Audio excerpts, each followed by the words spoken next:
Hello, friends, and welcome to an analysis of the grand finals of the AniMajor that just finished up. We are going to focus on the support perspective rather than all the games as a whole, and we're just going to look for little, tips and tricks here and there. We're not going to focus on meta-specific things, because I'm pretty sure there's going to be a patch pretty soon, and then it'll be pointless. But I want to emphasize some cool support tricks that you see at the highest level of play that I think are a bit underrated by support players, myself included, and I think we should try to incorporate some of this stuff that the best of the best players are doing. They're literally like twice my MMR. Now, it probably goes without saying, this is going to have spoilers, so if you haven't seen this game yet, then, I don't know, you're about to get it spoiled. So watch this video later if that's the case. Now, we're going to kind of jump around, but the first thing I want to watch is PSG LGD's Y, or Innocence, here. And what he does, because what you're going to see in this game, in this first clip, is that in actually all these lanes, the cores are very self-sufficient, and you can kind of leave almost all three lanes in a 1v1 and be okay. But then what do you do as a support? Because I know in many of your pub games, a lot of us have just sat in the lane like, I don't know what to do, and you're kind of useless, but not this guy. So let's check out what he's going to do here. First, because he knows his team is going to be, or his offlaner, it's going to be a Sand King versus Nature's Prophet carry, and Sand King is very happy in this matchup. Clockwork is annoying, but actually Sand King's kind of okay with it because he's really good against melee heroes. So, as long as they start off on the right foot, LGD is going to be pretty happy in this lane. Like Innocence, he's going to have time to do stuff, and then we're going to see what he does, which is to still add value despite not really being needed in this lane. Now I want to point out, he started with 2 sentries because, first of all, he wanted to block that small camp. Like we just said, they want to start off on the right foot, and letting the enemy pull is one way to not do that. But Sand King is going to start, or not start, but he's going to have his invis. And I said, like, oh, it's a pretty good matchup, 1v1. Not if Sand King can be killed while in his Sandstorm, or at least harassed out by the Nature's Prophet, and then maybe the Clockwork wraps around behind and they kill him. That is not good. So he has to be confident that he can win the regen war, and that's why I really like that he started with 2 sentries. And he's also going to pick up a salve really quickly, because Clockwork kills you, or he doesn't. He watches you. Clockwork is not the kind of hero who casually harasses you. He tries to get on top of you and straight up kill you. So I really like that he's starting with Fairy Fires and Salves. He's buying one, and he's going to buy a lot in this laning stage because he just needs to survive Clockwork's attempted kills and then heal up completely. But Clockwork is not going to like casually harass him that much once the, once the initial first few waves go by.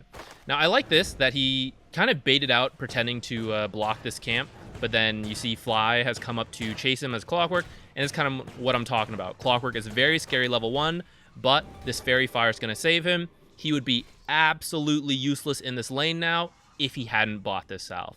Now he gets to heal up, and what's he going to buy? He's just going to buy the exact same thing again. Another salve, another Fairy Fire, to make sure he can survive that battery assault and then just heal up to full. Because right now, look, like, Fly doesn't, like, you don't casually harass on Clockwork. And so the response to Clockwork is, like, movement speed to dodge him, and then a lot of health. Okay, so here is what I really want to get to. He's going to start stacking a bunch in this lane. So he's coming up here. He's only going to stack the hard camp first. And, like, no one can really do Ancients yet, so I don't think he has to. But I also don't think he actually can. Like, I don't think he's fast enough right now. Unless he wanted to use Fire Spirits, but I don't think he wanted to yet. I kind of do think he probably could have stacked both Ancients and the hard camp if he got there slightly sooner. I'm not fully sure why he didn't choose not to, but that is 1 stack he now has down. Let's take a look at the lane real quick. Look how it's pushing in, so he's not really needed here. He's going to let Sand King get most of this, but first he wants to get level 2, because once he has level 2, he'll be very safe from Clockwork.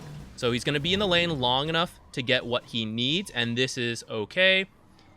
Don't be too selfless to your core. Now look, once he has 2, he's going to leave. He's going to play with Fly. This is a cute play by Fly, by the way. You kind of wait. Let's watch his perspective. Like, he thinks he thinks the Clockwork is like running here to try to get the rune that's about to spawn. But Fly's actually waiting right here to get right on top of Innocence and use Battery Assault. This is a really sick play. So, he's going to use Fire Spirits to stack the Ancients. Here, I played at normal speed. He needs to pull it out far enough, so he is tanking enough damage right now, because the creeps need to leave the camp, rather than, like, if he stayed here, the creeps would be staying right here, and they wouldn't stack. So he had to pull it out far enough. Now he's walking back, so he's tanking a bit of damage from the golems, but it's now going to... The golems are going to draw some of the battery assault hits. He manages to get the rune stack and then dive away. This is why he needed level 2. He's for sure dead if he doesn't have level 2 Icarus dive. That's why you saw him take some XP from the lane, and as soon as he got that, he's leaving. So this was an incredible play by him. I mean, it's not going to win the game or anything, you know, but it was great. He just added like 200 gold to his team's total net worth. A little bit more. It's 200 for this bounty rune, and then like 100, I don't know, what is it, 160 or something for an ancient camp on average. So he just added a whole bunch, and he didn't just sit here. This is a common mistake with the 4 supports just sit here. And honestly, in your games, most 5 supports probably won't even try to steal this bounty rune. So, like, you're not going to lose the bounty rune, but just sitting here splitting XP with the offlaner who doesn't need you, that's not very good. Instead, he added, let's say, like 350 gold to his team and let his offlaner get solo XP so that his offlaner continues to be strong enough to compete with Arteezy on the Nature's Prophet, because if Fly is giving solo XP to Arteezy, but Phoenix is absorbing XP from the Sand King, then Sand King's going to fall behind and then not be able to 1v1 this lane. And then that would be a big issue. There we go. We see the Sentry come into play, making sure his Sand King can stay here invis. Going to run into Fly again. But you see, they're like not that scared. Like, Fly doesn't really want to walk into a Sand King. Like, oh, let me come fight you in the Sandstorm when I can't see you because you've won the Sentry War here. This is why you'll notice on the minimap, a ton of sentries have been bought, because he had to unblock the camps, block this camp. Fly is also doing his job to make sure that Phoenix cannot just pull this camp. That's why Phoenix is doing the next best thing to come stack. If this camp was open, I imagine Phoenix would probably be doing a few more pulls. Hey, look at that time, by the way. What's Phoenix going to do? He's going to come walk down here and stack these camps again. And we actually just missed the Ancient camp there, but let's pretend he did stack it. This double stack, in total, of everything he's done since the beginning of this lane, it's 4 minutes in. If we look at his net worth, it seems kind of low, right? Because he's had to spend a lot of money on the Fairy Fires and the salves. This is his 3rd salve. But what has he added to his team? He got this bounty rune. That was 200 gold for the team. And he has stacked 3 times, or two stacks on the hard camp, and what should have been 2 stacks on the Ancient if he was just a little faster on this one. Which means he's added about 550 gold from just the stack. So like 750 gold from the Phoenix in the first 4 minutes. Most of us may have just sat here in this lane, not adding anything. Maybe you don't have to use as many salves if you're not playing alone with Clockwork, but the salves are worth less than what he's added in. Don't even forget the XP and everything. All the XP you get from these camps. That is a big thing as well. Notice his ward he placed to start protecting some of these stacks. Sick play here to steal the water rune, which we're going to get into water runes later, but they are a pretty big deal. And I think I probably... Okay, this is one of the things that I don't think is applicable to pubs, actually.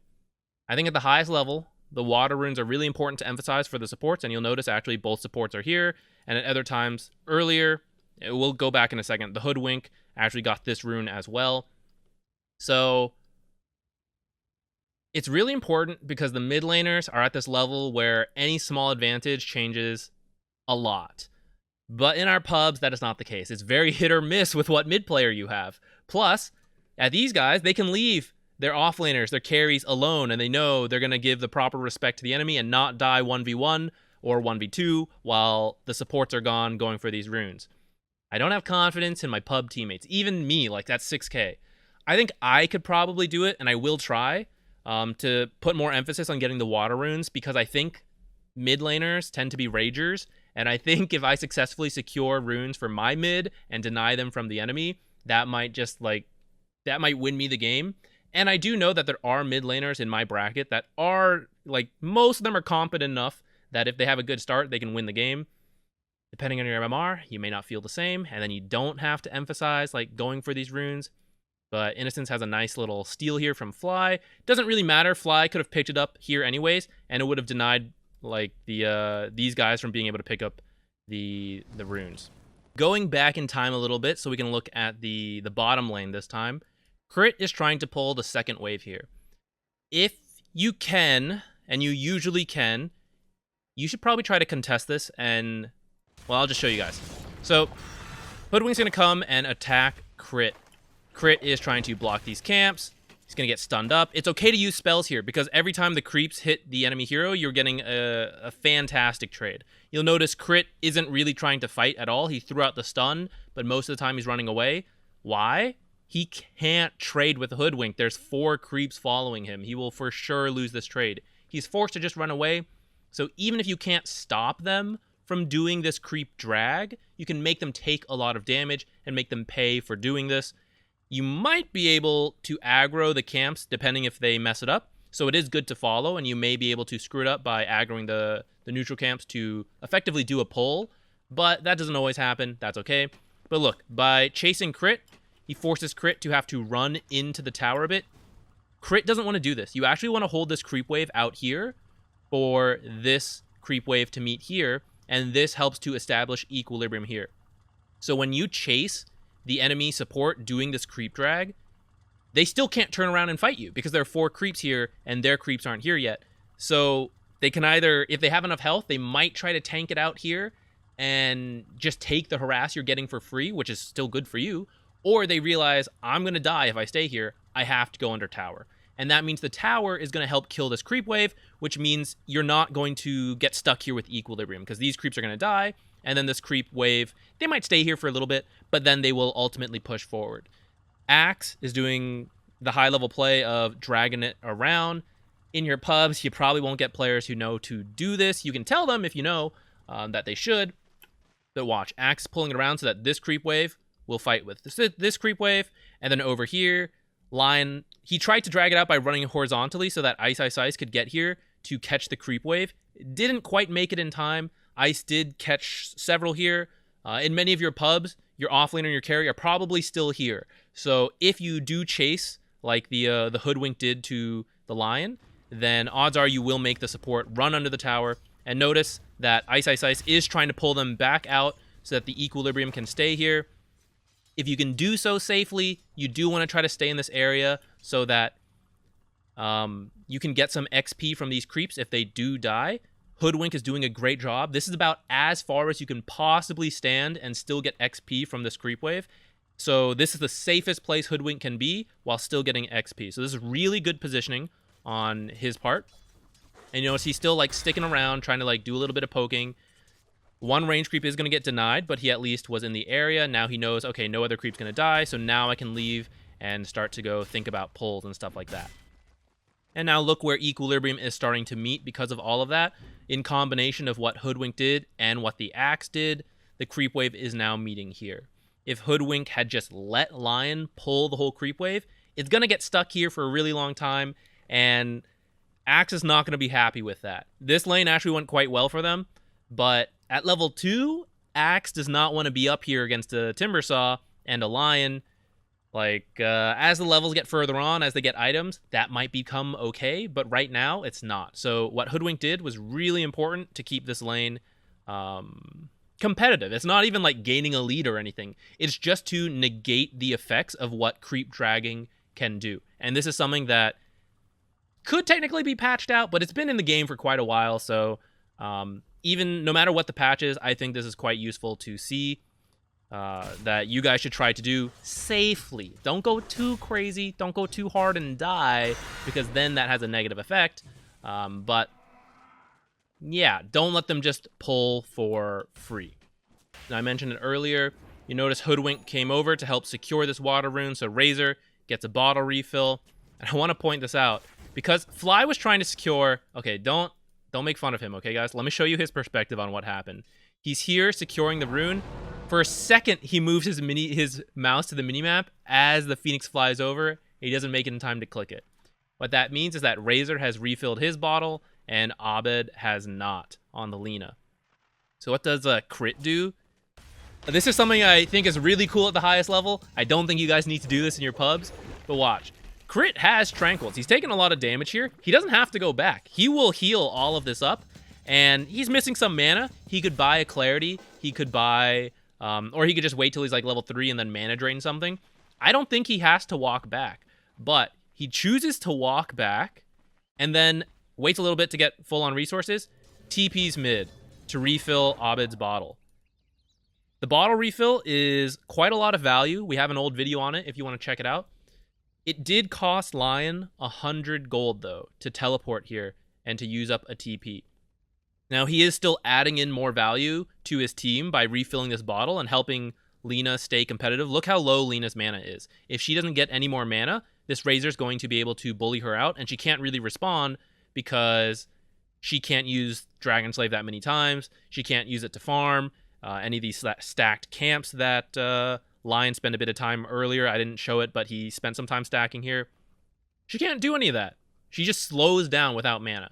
So Crit had time because look where the lane is. He had time to walk home and then TP out. Would he have wanted to? No. It would have been great if one of the water runes could have been secured, but for the given scenario, he decided it was worth it to walk home and TP mid to refill this bottle, which I think is really cool, but I don't have confidence in most of my mids or my side laners to probably do this in my pub games. I don't know. It'll depend. It'll depend like how much they're talking or not.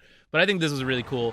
Gave a lot of value to get Abed some more mana, at least until the 6-minute runes, and then hopefully they can secure one. A fight is breaking out here in the mid lane.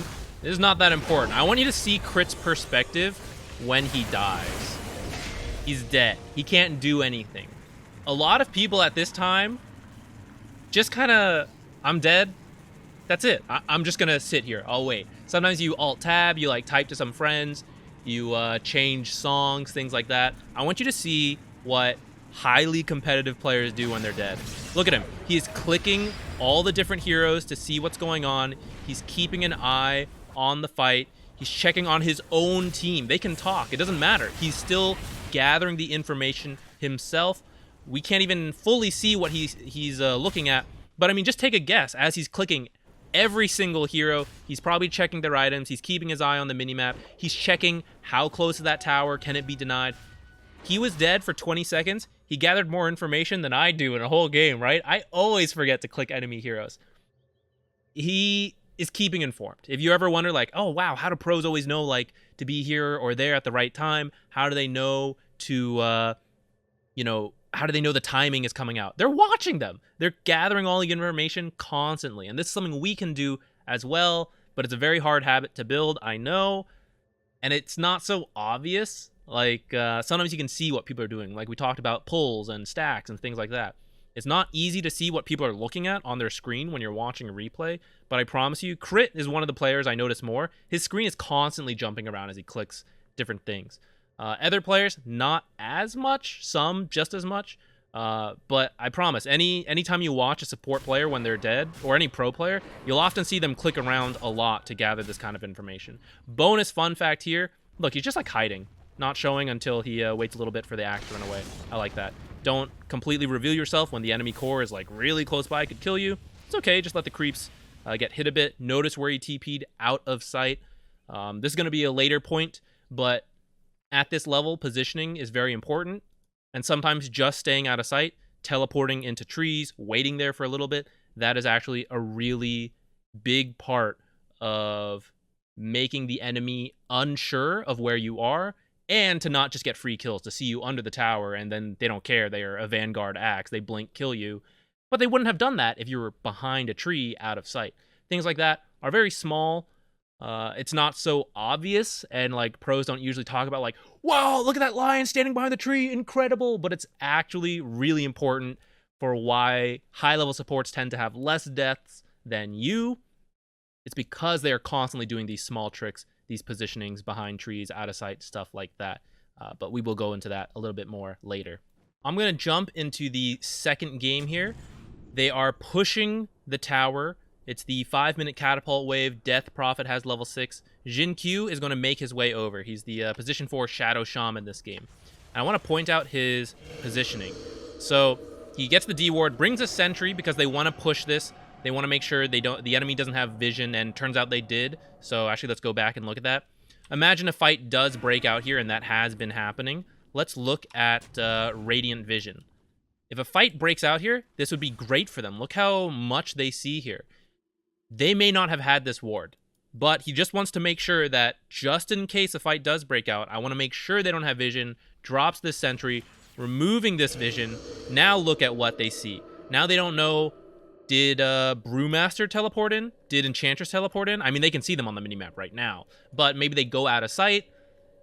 Is there a bunch of rotations coming in to take this fight? I have no idea. Did some kind of rune spawn? Maybe this push lasts for a while. So removing this vision helps them to push up on this mid tower a bunch. But now let's keep seeing where he goes. So he goes through the back. They're trying to catch that storm, thinking about going farther. He's going to use this time to place a deep ward because they're going to push. For the same reason he's removing their vision, he's now going to place his own vision. And because he removed their vision first, they won't see him.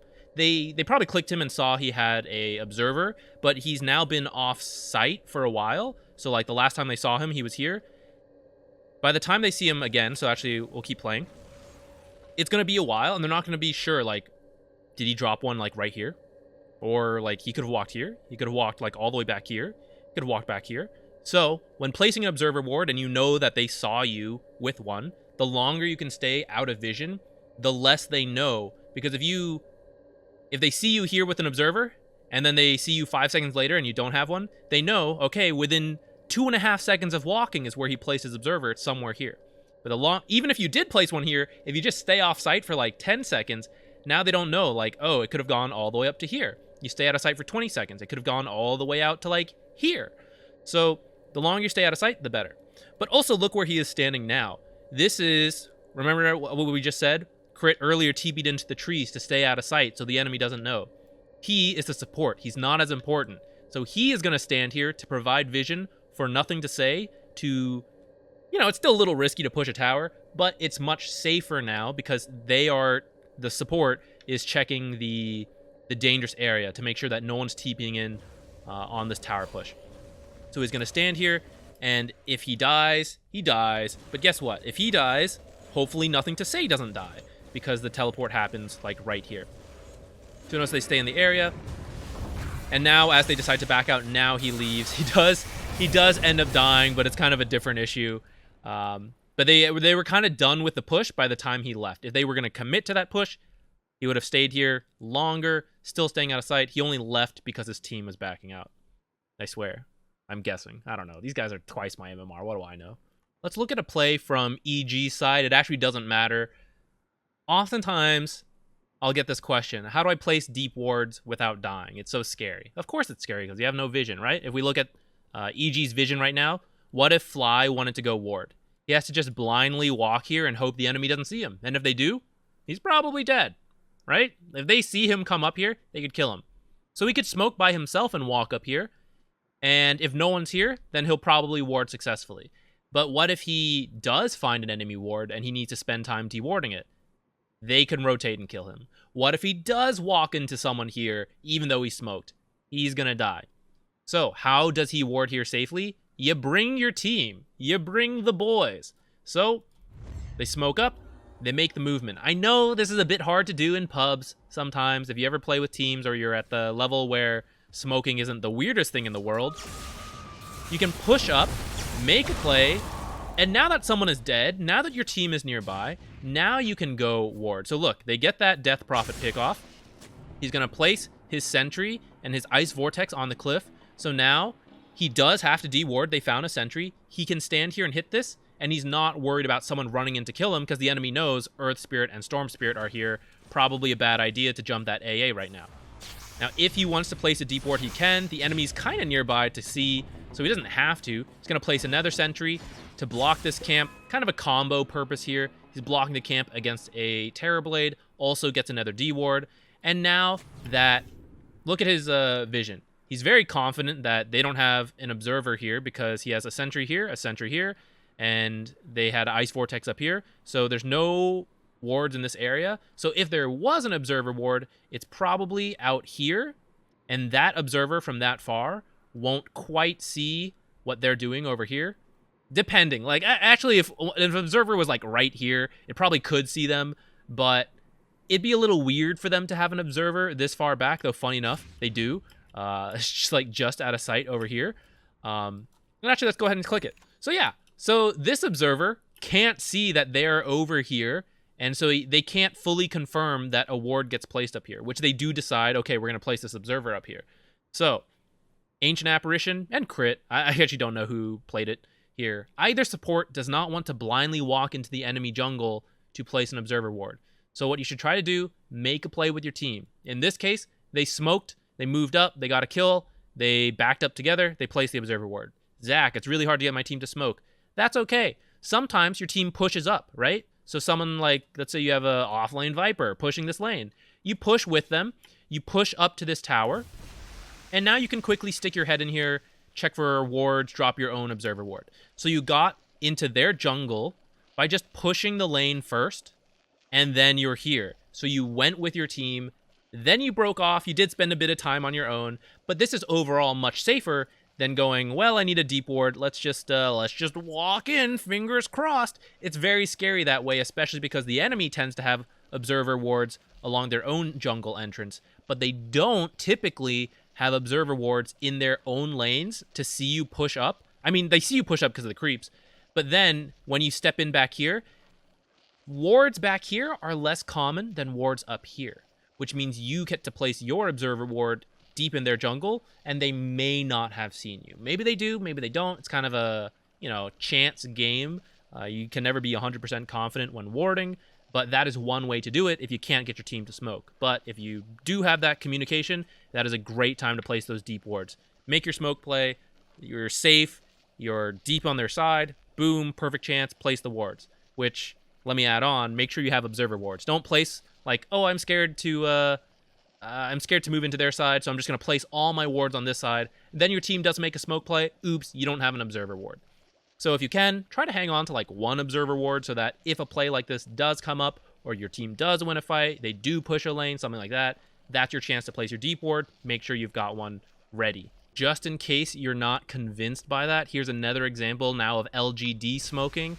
The Enchantress has observers, and because they're trying to make something happen here, he's going to go ahead and place his observer here to give them vision of the area to fight. Turns out if a fight doesn't break out, this is still pretty good vision. What if, at this point, their tier 1s are all down, so what if they had just needed a ward and Enchantress had just blindly walked over here to get this? That would have been pretty scary for her. She could have probably died to some of these highly mobile heroes. And if you're still not convinced, here's another example just a few minutes later, another smoke play into the enemy jungle, so now they feel a lot more confident to place their deep wards, which it's a combo purpose. Hey, this deep ward helps us find a kill with our smoke. Hey, I got this deep ward in for later so I don't have to come here by myself. A lot of things are being accomplished at once. That's kind of the essence of being an effective support player, because you have limited time, you have limited resources. So you kind of have to do a lot of things at once, and making these smoke plays and deep wards just go hand in hand if you can, again, if you can get your team to do this. Now, one thing I love about the Chinese teams, and at least PSG LGD was doing, they go heavy on the sentries at the start of the game. And then as they start to run out of sentries, because like, you can kind of buy some and the replenish rate, but eventually you overtake that and you run out of sentries. That is when they pick up the gem, and also at a point where like they kind of have a core or a support who can hold it and not be at risk of dying and losing 900 gold like 10 minutes in the game. So it kind of overlaps great together. And this is hard to do in pubs, but I do want to emphasize that, because a lot of people I see, like, you'll buy one observer and one sentry. You got to buy way more sentries than that. Earlier, and I'll try to remember to point this out later, if you watch the minimap, you will see heavy sentry placement by these teams in the first 10 to 15 minutes. The LGD especially, they went very heavy on sentries. They would have like 8 in a given area of the map just to really win the vision war. Now, with this gem, you also need to be very safe with your movements. So notice he has the whole team nearby. So now he feels a little better to come up here, just in case something like this happens. So you don't really want this to happen, of course, but thankfully, there is the possibility of counterplay.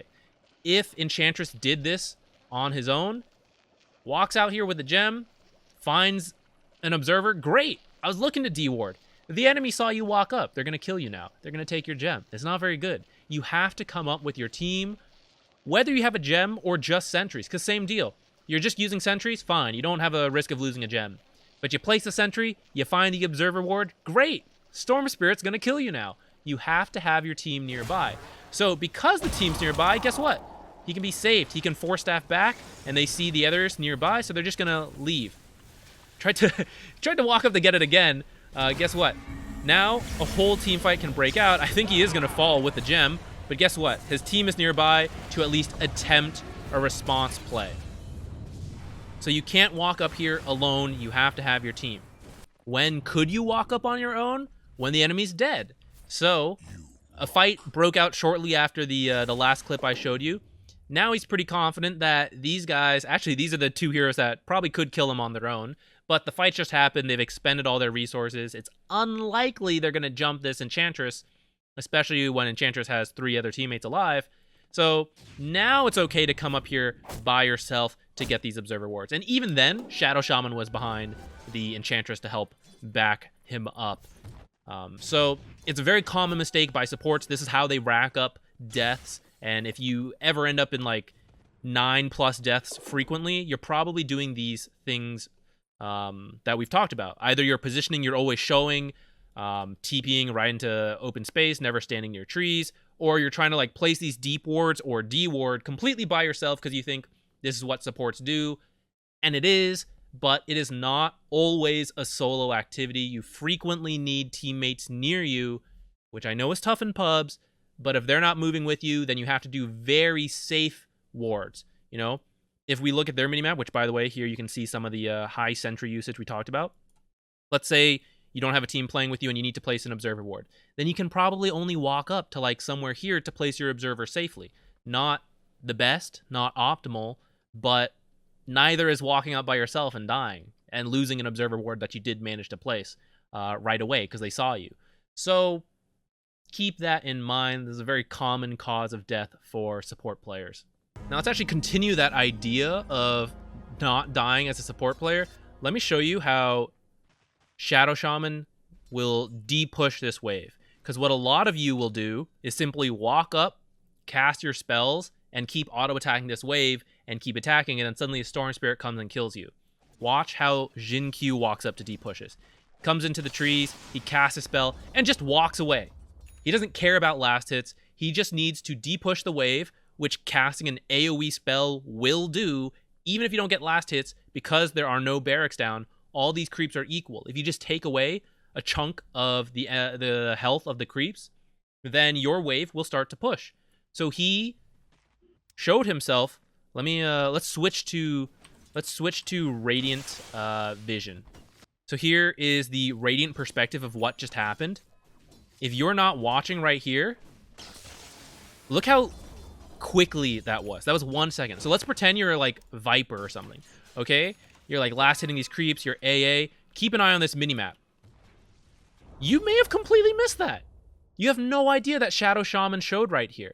So even if you're a Storm Spirit right here who could easily kill a Shadow Shaman on his own, that 1 second to press Q and then immediately get out, look, it's pushing the wave, right? It is pushing. This creep wave will probably come help push back, but at least it did buy a bit of time. This is now an equal-ish creep, well, not after this Nature's Prophet ult. It was a roughly equal creep wave, which before it was not. But if you stand here and attack, then any mobile hero, any mid hero is going to come and just kill you because you're just standing here by themselves. They have plenty of time to blink in, orchid you, hex you, whatever, kill you immediately. So when you need to de-push, just pop in, pop out. Later in the game, guess what? He does the exact same thing. Boom, gone. You see him for a fraction of a second. They barely noticed. Look, he showed it for a little longer. Now they noticed him. When he walked out here, through here, he didn't think he was spotted, but he was. Look how quickly that was pinged by Arteezy. After that guy showed for like a little longer than last time, instantly pinged.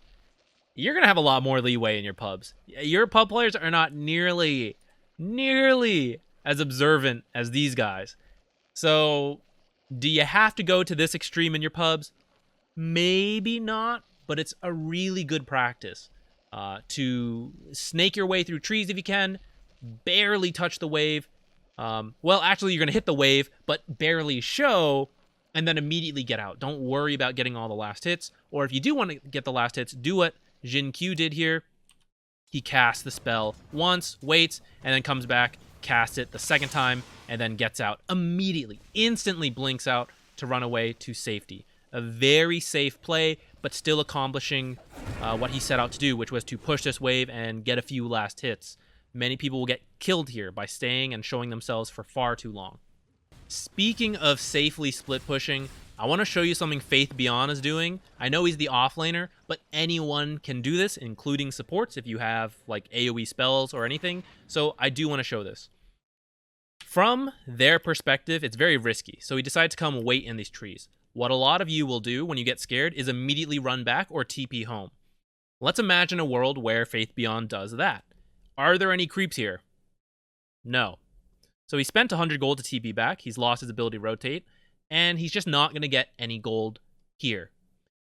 Well, maybe he can get some gold here. But guess what? He also has 4 teammates who also need to farm. He's standing right here. He's not getting any farm right now. He's not. Let's be honest. He may get some XP if creeps start to die around here, though. And he's very safe. From the Radiant perspective, they don't know where the enemy is. They have wards here, so they know like the enemy should probably be here. When the enemy smokes, what do? Do they smoke and hug the trees like this? And then suddenly their smoke breaks so they know someone's here? Very rarely. They tend to smoke and run through paths like this, which means you go completely unnoticed, hiding in the trees. Faith Beyond's just going to sit here for quite a while. This is a little excessive, a bit on the extreme side, but they were quite behind at this point, so we had to do it very carefully. And he's just waiting to see. Look at his minimap. He doesn't know where anyone on the enemy team is. He was thinking about walking out, and then suddenly a storm shows, so he kind of lucked out there a little bit. But he has this observer ward here. And look, his team is now pushing out because they haven't seen the enemy for a while. Now Storm has shown down here, so they know they're okay to push up here. What if Faith Beyond was here as well? He would have been not getting any farm here with the rest of his team. And now he would be fighting his 2 other cores for the farm in the lane and the farm in the jungle. But guess what? They don't even want to split this farm. TB alone would love to get all this farm. Death Prophet alone would love to get all this farm. But they're behind. So, Faith Beyond would have to prioritize their farm anyways. He would Midas a creep, I'm sure. But he still doesn't get to farm, and he would honestly be taking XP from heroes that really need it. And he's level 12. His next couple levels won't matter that much. So he just continues to wait here. And when he's going to see more enemy heroes start to show up, so okay, we've got a Nature's Prophet. That's not enough. I'm going to keep sitting in the trees. Okay, I see a Viper here. Still not quite enough. I kind of need to know where like maybe the Storm or the others are. So we'll keep waiting. Keep waiting a little longer. And you can do this as a support too. And in fact, it's even less harmful to you because you're a support. You don't need as much farm. Then eventually decides, okay, I'm going to go for it. I don't know why. Maybe because he saw a Viper or Nature's Prophet, or maybe he felt like I'm sitting on this Midas a little too long. What are the odds they are still here? So he does decide to run out. But notice he still isn't really showing in lane quite yet. He just tried to like sneak out quickly, hug the trees, Midas his creep, and then waits in the trees again a little bit. But then he does decide, okay, I'm going to get these creeps finally. How long does he show? Pops out of the trees, presses W, presses Q, instantly TPs out. He's going to kill this entire creep wave. He's going to get 1 Midas creep from the small camp, and then a full creep wave here. So in the end, he did get some farm, and he didn't have to split it with his team all the way over here. This is extra gold and experience that his team and himself would never have gotten if he had stayed in these trees and waited. And this is something you can do as a support in games where you're behind and you're getting your map restricted.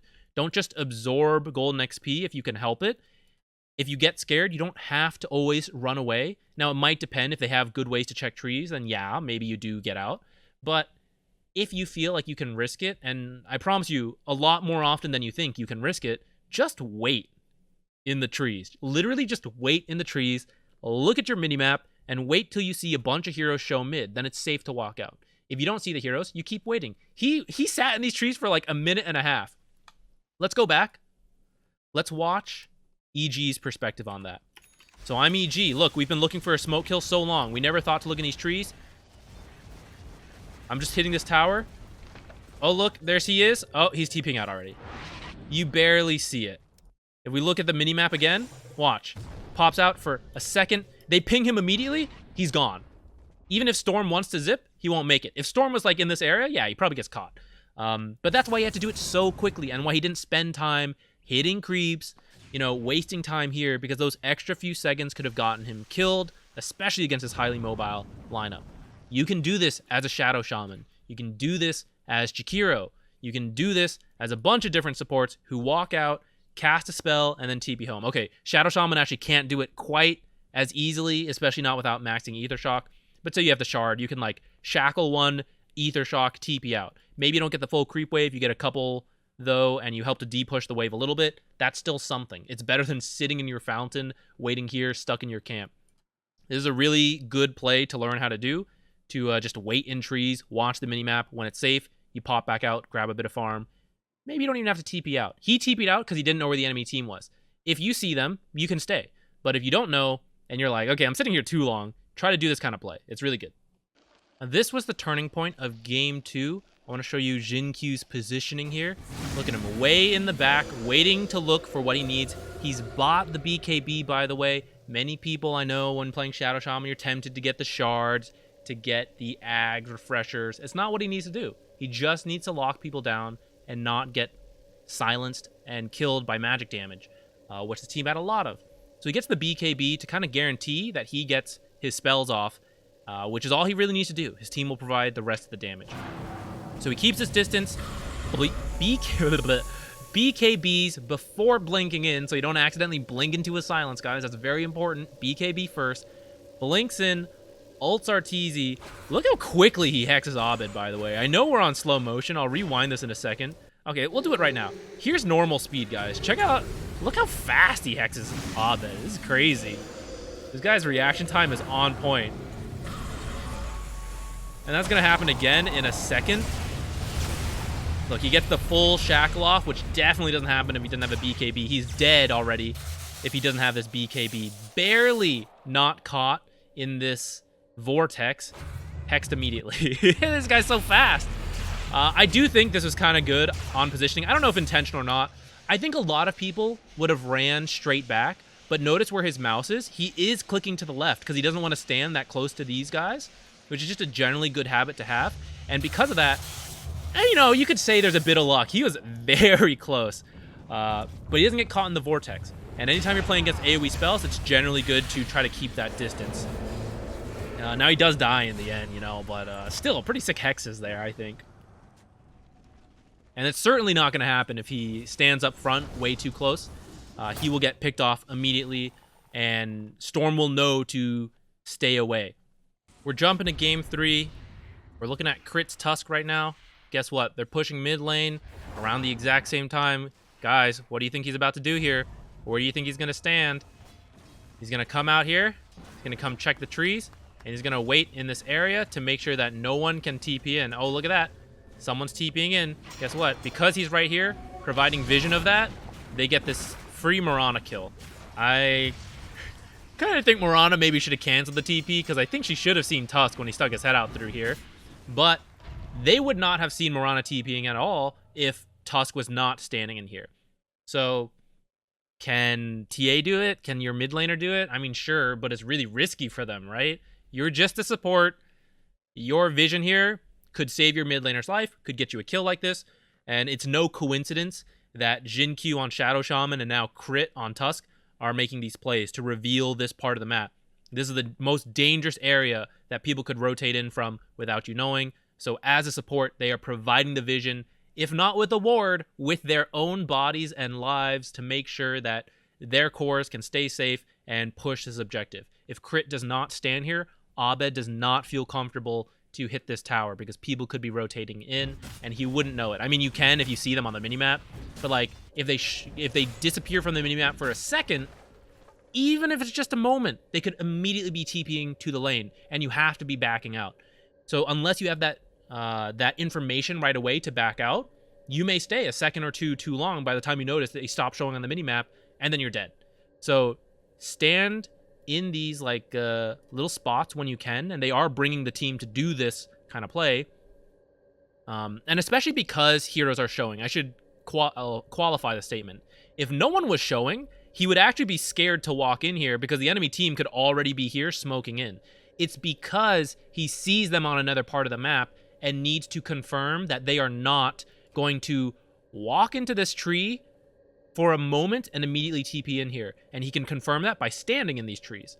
If Axe may not do that, he may just be walking out and walking back in, but just disappearing for a little bit, you would already have to back off as Abed because you don't know if he's TPing in here or not. But with Vision in here, you can stay because you know he's not actually TPing or he is TPing, so we get out. We're going to wrap this up by taking a look at some of the positionings by Winter Wyvern especially. Very much a positioning-based hero. Not the only one. There are many supports who are very positioning focused, so this concept applies to all of them, but we'll be watching Wyvern here. So first comes up because he has the Naga Illusion's going to drop some wards because they know that the enemy team is rotating in and they're trying to connect with their Naga safely. Watch the path that Wyvern takes. Hugging the edge, not walking directly this way to the Naga Siren, but rather going around, because it's such a small difference to the casual observer, like walking this way to this way, but it makes a huge difference because look where EG is. Someone was here, they could have been spotted, immediately blink killed, and Wyvern is supposed to be counter initiating. So if you're the guy getting killed right away, like who's doing the counter initiation? I guess maybe an Axe in this case, maybe it's okay. But in general, if you're the save hero, the counter initiator, you can't be on the front lines. So it is a very deliberate choice that this Wyvern moved to the left, away from where the enemy team was coming in from, rather than the shortest path to the Naga Siren. And I think many people panic react when they see, I gotta go help that Naga Siren. You immediately click over, but that's just gonna get you killed, and you're not gonna help out. Now look, it goes further. He's still not walking straight to the Naga Siren. He's not standing on this side of the trees where he could be seen. He's standing on this side of the trees, which is effectively the same in terms of reaching people over here, but it keeps him out of sight. It keeps him away from the EG lineup who know they need to kill this Wyvern, but they can't just watch the fight forever waiting for Wyvern. Eventually they have to go in. So if you don't see the Wyvern, then you get kind of baited to like fight other people. So Wyvern is doing a great job staying to the side like this. Because they're out of the way, they're going to be able to heal here in a moment. Look, gets to use this heal on Naga Siren, and then gets a fantastic Wyvern's Curse on the Lion. So the Lion would have loved to find the Wyvern, but because Wyvern had the luxury to position here in a great spot, by the way, where they took this fight, and Lion, in fact, let's go ahead and watch from Lion's perspective. So this fight's happening. When the fight happens as a support, you're kind of forced to kind of like go in, especially if you don't have initiation items. So you can see he's trying to cast the spells. Notice, we know Wyvern is here in this corner. They don't know this. They don't see the Wyvern because Wyvern is behind trees. And so they see this heal. Where's Wyvern? They still don't know where Wyvern is. They could just assume, oh, Wyvern's in these trees. Maybe Wyvern's back here. They don't really know. I think they kind of do because they have this observer ward. But let's pretend this observer ward didn't exist. They wouldn't know. And guess what? Even with this observer ward, they know Wyvern's back here, let's say. They still can't use any point-click spells because they can't see the Wyvern. So yeah, maybe Lion could Earth Spike over there, but Lion can't Hex. You have, I don't know, who else? Someone else who has a point-click stun. They can't use it on this Wyvern because Wyvern is literally just not showing. But guess what? Wyvern sees you because Wyvern has teammates providing vision, but you don't have vision behind those trees. So as a support, really think about these kind of positioning things. People, you'll notice pro-level players, they'll just stand in trees for no reason. Like, this case, there was obviously a reason. The team fight was breaking out. But other times, when it seems like there's no reason, they're just like chilling in the trees sometimes, and it may not be obvious why, but it's just in case. It's literally, I don't know, maybe they're smoking over here, maybe someone's walking by. I will be in the trees just cuz. And in fact, you don't have to take my word for it. If we go earlier in the game a little bit, they're pushing this tower. Look where the supports are standing. Do you think this is a coincidence? No. The most likely path that the enemy takes to fight them is through here or through here. Now, there is a very small chance they come through the trees, but even then, you may not run into the Tusk or the Lion. So, if the enemy... In fact, let's switch vision. Look what they see. They see 2 cores right here, but I don't know. Where's the other heroes? It's scary to commit. And now, they're going to back out, so now they'll leave. But while they were pushing, did they have to stand here? Many of us would have just stood back here. Actually, many of you guys I've seen will hit this tower. Don't hit this tower. Stand in the back, and then the next level of that, hug a tree. Stand over here. Stand over here. Stand over here. If you think they're going to come from the trees on this side, then stand over here. Something like that. But they're not just standing in the open. They're giving themselves an extra chance to not be seen by frequently hugging these trees around the map. The map is covered in trees, to stay out of sight and give them a chance to use their spells before instantly being killed by a core hero. Now, there's going to be a Roche fight here for about 5 minutes. It is 25 minutes here. This will be the end of the actual video. But I just kind of want to point out the different support concepts that are coming in to prepare for Roshan, which they know could spawn soon, and then like when Roshan actually spawns, how they position. So, it is too scary to walk over here to ward. You will not see Wyvern or Marana or Lion or Tusk blindly walk over to ward. They know it is far too dangerous to do that. So you notice, where's our observer wards? Here. This is still really good vision for Roshan. In case a fight breaks out here or here, we got sentries down to make sure the enemy does not see us in this area. Another one to spot TA traps. What about the Dyer's vision? It is too scary to walk over here. The next best bet, put one on this cliff ward, put one over here, because we are ready to defend. If someone walks up here to try to deward this, we will kill them. If they walk over here to deward, for sure we're killing them. We have our own sentries to make sure they don't have vision of this area. So, preparing for Roshan, step 1. We have vision, at least on our half, secured. Both teams have done this. Now look how they posture. They're always staying together. They're trying to find kills, but they need enough information to actually make this kind of play. So in the end, they do kind of like break their way down here. But from their vision, they don't know where the enemy went, so they couldn't just run into Roche. They didn't know where the Radiant was. And you notice they all quickly come back up here because they know they're still waiting for Roche and they're going to be needed here. A little bit later, we're all still top. Let's watch Wyvern again. This fight breaks out. Does Wyvern cast spells? No. Why? Isn't it so tempting to suddenly throw out spells when Axe calls the carry? It is. But what does that do? It reveals your position. Wyvern doesn't want to do that. Wyvern does not cast extra spells, even though, a bit of damage could be nice. Because of that, Wyvern's going to stay out of sight. Not even needed in this fight, but it could have been, and Wyvern would have been ready and in position for that. So off that kill, LGD is going to come into Roshan. Where does Wyvern stand? Wyvern stands a little bit away. Kind of gets baited to moving up because the Marana gets caught out and killed off. And because that Marana's dead, they're scared. But again, look where Wyvern's standing. Standing on the low side of the cliff because this is where it's in range to use spells in Roshan Pit because she didn't have Arctic Burn. Arctic Burn is now back up. The team's backing up. Can now safely position further away because they can fly over these high grounds and cliffs. Look, them stands back here. Very safe spot. And if Wyvern is needed here, can fly over the cliffs. Usually if you don't have this kind of movement ability, you don't have a blink or you don't have a force staff, you can't really stand up here because it's like, oh, I'm needed. Whoop, whoop, whoop, whoop, whoop, whoop, whoop. You got to waste time walking around. That's no good. But Wyvern, unique in the fact that it has this mobility spell. Well, not that unique. Other heroes have it too. But she can position further back because of it. And she will, because her spells are very important to stay away. Look where she is this whole time. Hugging this terrain where it's hard to get to her. Keeping her distance allows her to get A great Wyvern ult off again. Still staying in the back. Winter's Curse. I should use the ability name. Look at this fight. Is she walking in to hit any of these heroes? No. Always hugging the edge of these fights. Still in range to be useful. For example, using a Dust of Appearance and to heal heroes as needed.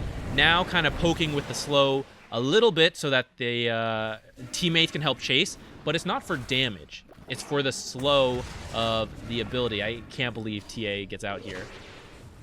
Notice, always staying in the back, never getting too close, always keeping the distance along the back. This positioning stuff is so important to supports, guys. This is how you stay alive when you have no mobility, no BKB, you're not tanky, you don't have a bunch of armor and magic resist. You have to position to stay alive and to use your spells effectively. You know, you could sit in base and stay alive, but you're not useful there. Wyvern always hugging the edge, has to be down here. No Arctic Burn. I do think probably walk over, but right now is not the time to do it because walking over here is dangerous. Still staying over there. Uses Arctic Burn to hug these terrains. Allows him to get another heal off in a very safe position. A healing backline support. And so he is in the backline, supporting, not in the front line, not getting deleted. Has Winter's Curse ready. Still staying back here. You know, yeah, I could probably cast a spell. Splintered Blast is pretty long, but that would reveal where Wyvern is. Not gonna do that. Gonna stay hidden. Hug back here. Okay, yeah, I'll take the 25 gold for that, right? Because the fight's kind of broken down a little bit there. This Roche fight lasted so long. They've been here since 25 minutes. It's a very important objective if we step out from positioning. A very big objective, especially now. Probably not prioritized enough in pub games. If you can get your team to do so, that'd be great. But let's wrap up some of these last fights here. Where's Wyvern? Way in the back, hugging the terrain again so they can go up or down to survive. Still keeping their distance, not just hitting for fun. Doesn't need to add any damage, just needs to make sure they can heal, like so. And then get a good Winter's Curse when it comes up. I'm going to use Winter's Curse to lock down the TA for a little bit during the BKB. Still keeping a bit of distance. I'm going to take the time to secure this, but the enemy was running away, so I think it's fine. And now they're going to get Roshan. This wrapped up the end of the game, so we'll stop here. There is tons of other things we could look into, but it's probably already a pretty long video. Let me know what you guys think of this kind of stuff. Hopefully it was helpful. A lot of, like, I mean, just watch these players. They do so many incredible things. But these are a couple I wanted to highlight to you guys that I think could really use a bit more emphasis. At least in my, I don't know how other pubs are, but in NA, I feel like some of this stuff is very underrated and not easy to see. The positioning of these supports, the way they are stacking, moving around, like, especially if you're just watching the games casually on stream, you know, you're usually watching the action. So you're not watching, well, maybe at the start of the major, you were watching people jungle. But afterwards, with the good observers, you're usually watching the most active lanes and not seeing supports not just sit here and absorb XP. They are stacking. They're being effective. They're contesting runes. Sometimes you see that. A lot of this stuff is not easy to notice, so I wanted to make this video to hopefully highlight some of those and try to implement some of them. So, for example, I don't try to implement everything at once. That's usually overwhelming. For example, I will be trying to contest runes a bit more. I thought it, maybe as a position 5, it was hard to find time to do so. I do think it is still, because if I didn't show all the examples, but they didn't always come to contest runes. But I will try to make myself come contest runes a little bit more and see if it helps win some raging mid laner games. You know, for them, it's because their mid laners are so good. For me, it's because I've got ragers. You guys have ragers too, but it can also be super one-sided. So I don't know if it's strictly worth it for you to always come contest water runes, for you to say do what Crit did, walk home and TP refill mid. I don't know. So you don't have to try to do all this stuff, but hopefully it was at least interesting about some of your options, at least as a support player. So that's it. Thanks for watching. Bye.